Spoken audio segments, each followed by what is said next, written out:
Amigos de Con la Familia, estamos en la Biblioteca Infantil y Juvenil República Dominicana, esta vez con un invitado muy especial, alguien que viene a colaborarnos con los centros tecnológicos comunitarios. Él es Alfonso Santiago, que está con nosotros. Bienvenido, Alfonso. Muchas gracias. Alfonso, ¿cómo vienes al país?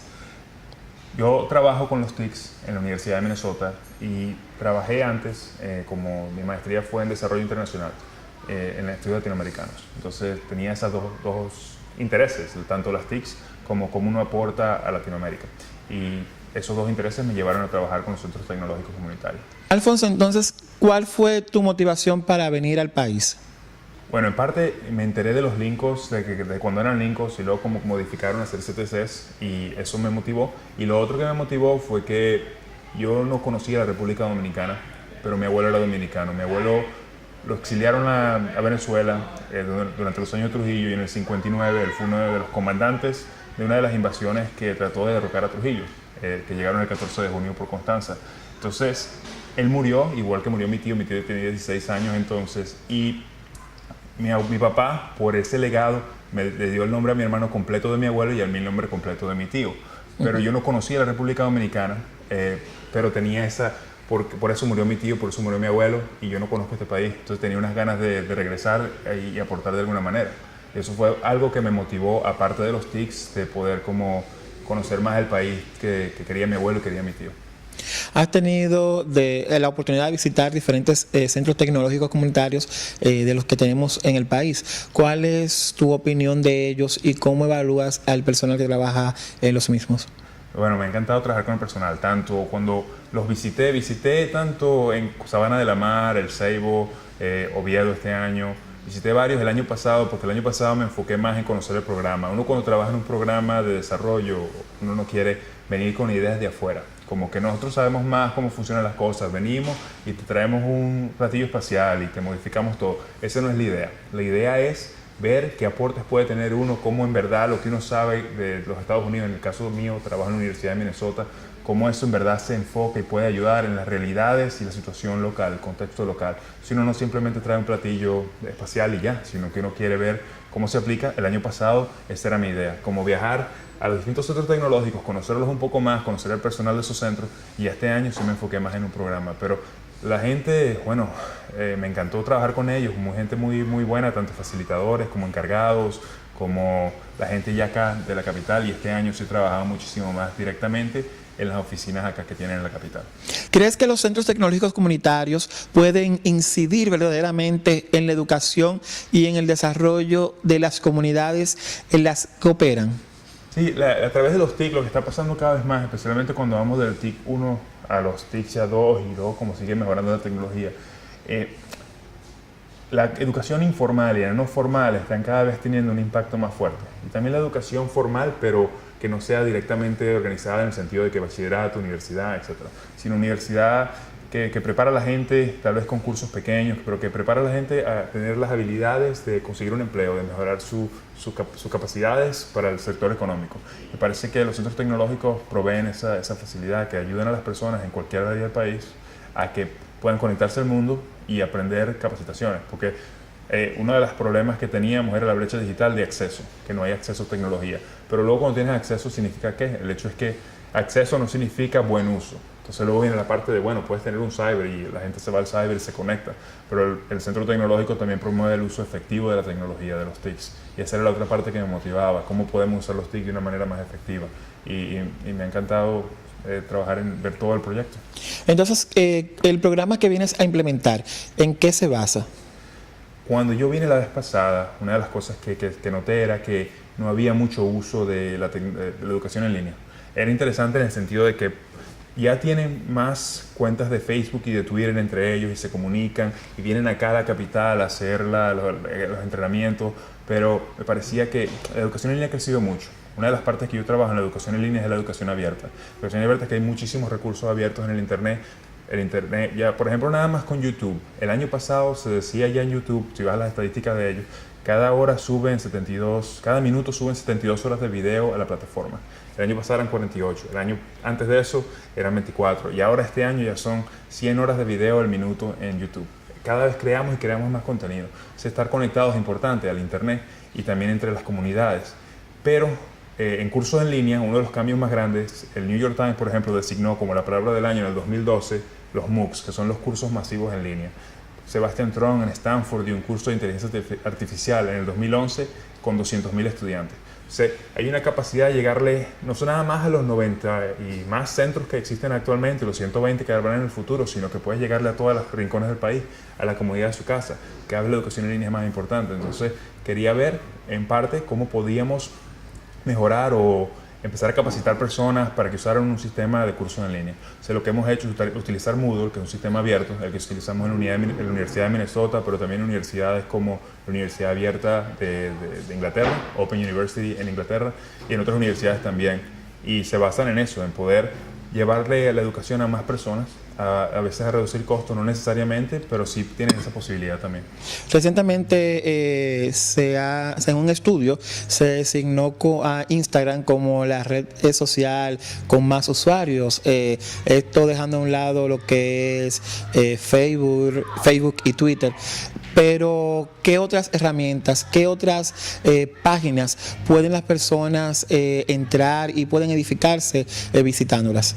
Parte es que se está cada vez haciendo más rápida la creación de recursos, como no solo en YouTube, pero si vemos el crecimiento, en el 2007 no existía un teléfono inteligente, ya estamos apenas en el 2013, a pocos años lo que ha pasado. Y en esos años ya tenemos más de 800.000 aplicaciones en iOS y más de 800.000 en Android. Y muchísimas de ellas tienen un propósito o práctico, o profesional, o educativo, pero que lleva a eso, a que uno tenga que a veces desarrollar lo que llamamos un Personal Learning Environment, un PLE, y eso quiere decir que tú veas qué herramientas funcionan para ti, no que nada más claro, una sola herramienta que haga algo, sino que tal vez tú buscas aprender inglés, 100 aplicaciones que pueden ayudarte a aprender inglés. Ahora, ¿cuál pega contigo? ¿Cuál pega con tu manera de aprender inglés? Entonces está Duolingo, está Wigear, hay varias que hacen eso. Entonces, una de las cosas que también estamos implementando es viendo cómo podemos utilizar los teléfonos móviles en los CTCs para llevarle educación a la gente también. Entonces, eso es otro de los proyectos pilotos que estamos comenzando, que estoy trabajando en ese proyecto acá.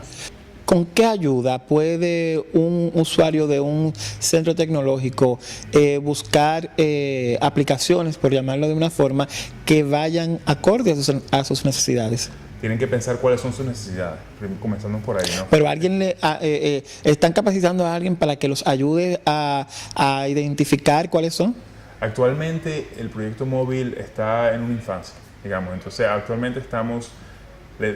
Digo, escúchame, no solamente móvil, también a nivel de exacto, porque tenemos la limitante de que las personas entran a internet solamente a las redes, YouTube, Twitter o Facebook, pero no ven más allá. No, y hay muchas veces que el resultado primero o el segundo que te sale en Google es un mal resultado. A veces te sale un resultado que promueve una ideología porque tiene más conexiones y el page ranking de ellos sale alto. No quiere decir que sea un buen sitio. Entonces, es uno de los problemas de ya pasa de alfabetización digital a la alfabetización de la información, alfabetización informativa, information literacy, y lo otro que viene es media information, alfabetización mediática, que es la otra parte también. Tienes dos alfabetizaciones que van a ayudar a la parte de alfabetización digital. Y con eso la gente aprende, tiene que... En cierta forma, las personas tienen que ser responsables de cómo utilizan los medios tecnológicos, pero tienen que aprender ciertas maneras de mejorar su uso para que lo utilicen de una manera más efectiva. Pero el Internet es tan amplio que tienes que tú crear y mejorar tu propia ética de uso y aprender cómo encuentras un recurso de alta calidad, qué existe en el Internet. En el teléfono móvil es un buen ejemplo por eso, porque hay 200.000 aplicaciones. ¿Cuáles son buenas, cuáles son malas? Hay un ranking, hay 5 estrellas, lo demás, pero también tienes que enfocarte mucho en qué tú necesitas, qué te sirve a ti y empezar a probar distintas cosas. ¿Conoces experiencias similares a los centros tecnológicos en otros países?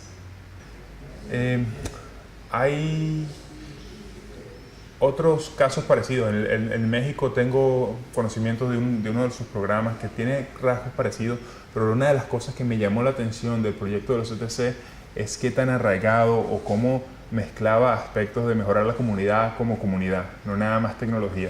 Entonces yo pienso que en ese sentido es único, en el sentido de que no es un cibercafé, no es nada más que ellos van a tener acceso a una computadora, sino que también van bueno, tienen una radio que une la comunidad, tienen programas, un anfiteatro, tienen otros elementos que en mi opinión son únicos. He trabajado con otros programas de tecnología, pero este en sí me parece muy único y hay espacios también para niños y otros espacios que le llevan los TICs a niños, por ejemplo, en el medio de Downtown Minneapolis, que le llegan para que experimenten, tienen un lugar de grabación, etcétera, pero no llegan a las partes de tratar de transformar a la comunidad, que yo pienso, o ser una parte importante de la comunidad, que me parece que es algo clave en los CTC. ¿Cuáles programas desarrollaste en los centros tecnológicos comunitarios y cuáles han sido sus logros? Estamos capacitamos ya como a 30 facilitadores para que usen la plataforma de Moodle. Hacíamos una metodología que es de Book Sprint, que tú les dices, tenemos un día, en este día tienes 2 metas. Uno es que aprendas cómo funciona Moodle, un sistema abierto de aprendizaje, un Learning Management System. Y la segunda meta es que tú crees un curso, pero no nada más tú como instructor, sino que ustedes 5 tienen conocimientos en un curso, por ejemplo. Entonces los dice, llegaron ustedes, vamos a trabajar en equipo, hacer un curso que es mejor que la suma de las partes. Ustedes juntos pueden hacer un curso mejor que independientemente. O sea, traemos esos cinco instructores a la vez y así hemos capacitado a 30 instructores, pero no solamente capacitados, sino que ellos también ahora están, en cierta forma, el producto que ellos generen se puede usar en cualquier CTC.